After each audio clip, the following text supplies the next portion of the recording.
Shalom Ubracha, nous poursuivons avec la 5e Mishnah du 5e Pérec. Asara Nissim, là encore la Mishnah avec le chiffre 10 nous dit il y avait 10 miracles Na'asu Lavoutin Bet Hamikdash qui ont été faits à nos ancêtres au Bet Hamikdash. Il y a eu dans le Bet Hamikdash 10 miracles, comme nous allons le voir, 10 miracles qui étaient donc quotidiennement, qui arrivaient au Bet Hamikdash. D'abord, Lo Ipila Isha Mirer Basara Kodesh. Il n'y a jamais eu une femme qui a fait une fausse couche à cause de l'odeur de la viande des corbanotes, de la viande grillée. Une viande grillée dégage une très bonne odeur. Il y avait des corbanotes qui devaient être brûlés entièrement sur le misbéach, personne ne pouvait en manger. D'autres corbanotes que les kohanim devaient manger, mais les femmes ne pouvaient pas manger. Et donc, une femme aurait très bien pu, une femme enceinte, avoir une envie par cette bonne odeur et demander à manger. On aurait dû lui donner, puisqu'une femme qui a une envie, donc il y a un danger pour le oubar, pour son bébé, et donc on aurait dû lui donner à manger malgré tout. Donc il n'y a pas eu à jamais le cas une femme qui a demandé à manger, donc c'était un miracle. De plus, le Isriar Basara Kodesh Molam, jamais de la viande des corbanotes n'a pourri. Pourtant, il y avait des corbanotes qui n'étaient pas brûlés tout de suite. Lorsqu'il y avait trop de corbanotes, parfois il était sur le misbéach quelques jours. Même il y a des corbanotes où il y avait un temps de consommation de 2 jours et une nuit. Et parfois il faisait chaud, la viande aurait pu s'abîmer. Jamais la viande ne s'est abîmée. Aussi, Velonira Zvuv Bebet Hamikdash. Alors juste avant, certains expliquent qu'est-ce que ça veut dire Me'olam. Donc on aurait pu dire Me'olam, c'est-à-dire que parfois il arrive aussi que la viande ne pourrit pas bien qu'elle est restée 2-3 jours. Mais là, Me'olam, c'est-à-dire que jamais ça n'est arrivé. Donc c'était vraiment un miracle puisque jamais la viande ne s'était abîmée, n'avait pourri. Ou bien Me'olam, c'est-à-dire pas seulement au Bet Hamikdash, mais même avant, depuis l'époque du Mishkan.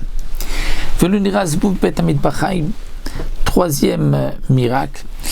On n'a jamais vu de mouche, c'est-à-dire dans, si on peut dire, les cuisines, mais ce n'est pas vraiment mitbar, on traduit une cuisine au jaune, c'est-à-dire l'endroit à côté donc du misbéach, il y avait les tabaot, là-bas où on égorgeait les bêtes, à côté il y avait donc des tables où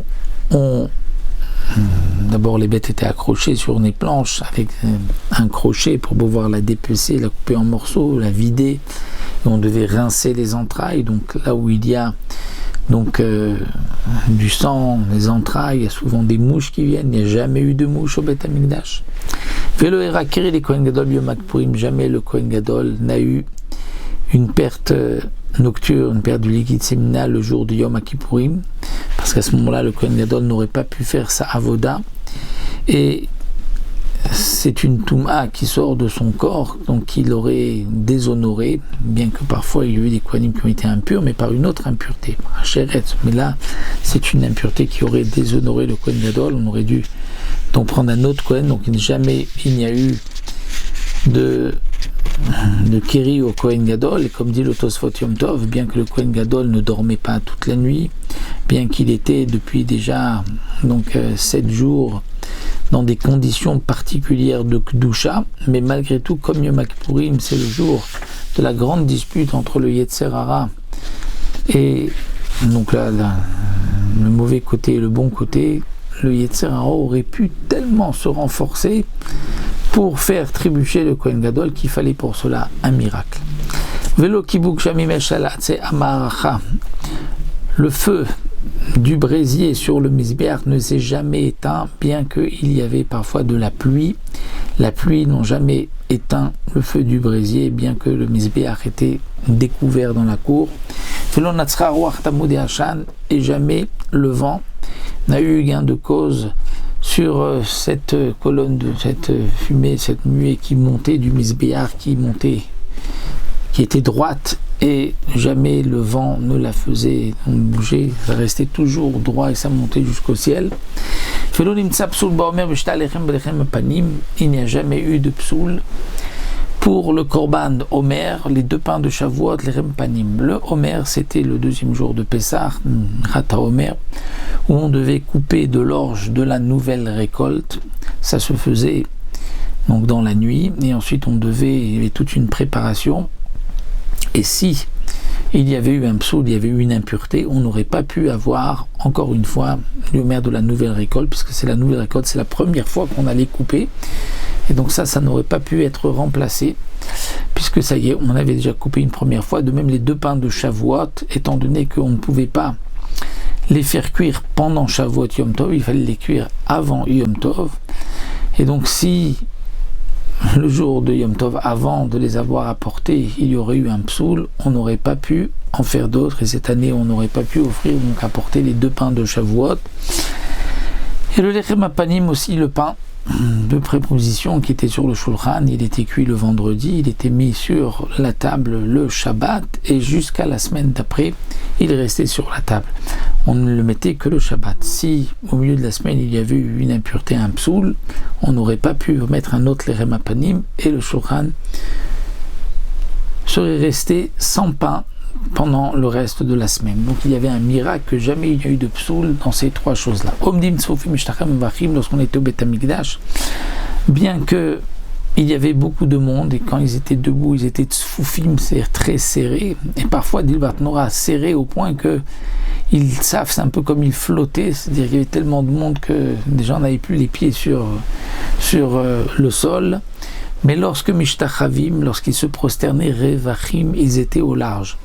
Puisque au moment de se prosterner, il y avait un miracle, et ils étaient chacun loin des autres de 4 amot, donc 2 mètres entre les uns et les autres. C'est un miracle, afin que, dit le Barthénora, l'un ne puisse pas entendre le vidouille de l'autre lorsque l'autre se prosterne et va se confesser, qu'on n'entende pas ses avérotes, ou lorsqu'il va prier, demander telle ou telle chose, que ce soit donc une prière privée, et que personne ne puisse écouter ce que l'autre demande. Donc c'était un miracle que, bien qu'ils étaient toujours donc bien serrés, au moment où ils se prosternaient, ils étaient au large.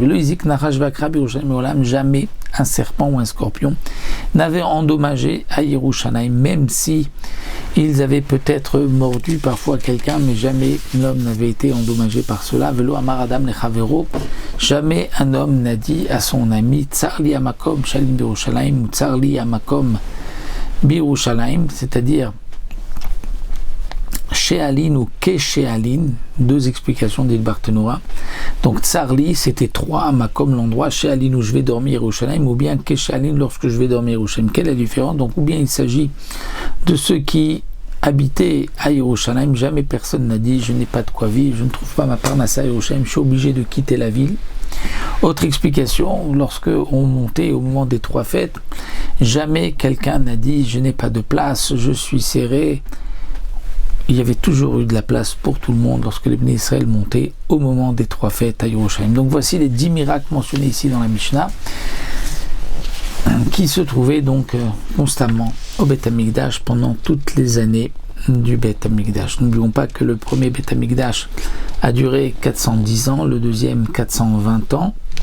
Il y a eu aussi la période du Mishkan, 40 ans, et ensuite il y avait donc, en entrant en Eretz Israël, à Gilgal le Mishkan, ensuite il y avait à Shiloh, ensuite Nov et Givon, et donc pendant 480 ans, depuis la sortie d'Égypte jusqu'à la construction, l'inauguration du Beth Amikdash, il y a eu donc des korbanot, donc pendant 480 ans, pendant 410 ans, 420 ans, donc pendant une longue période, Am Israël a eu un Beth Amikdash, des korbanot et tous ces miracles qui sont mentionnés ici.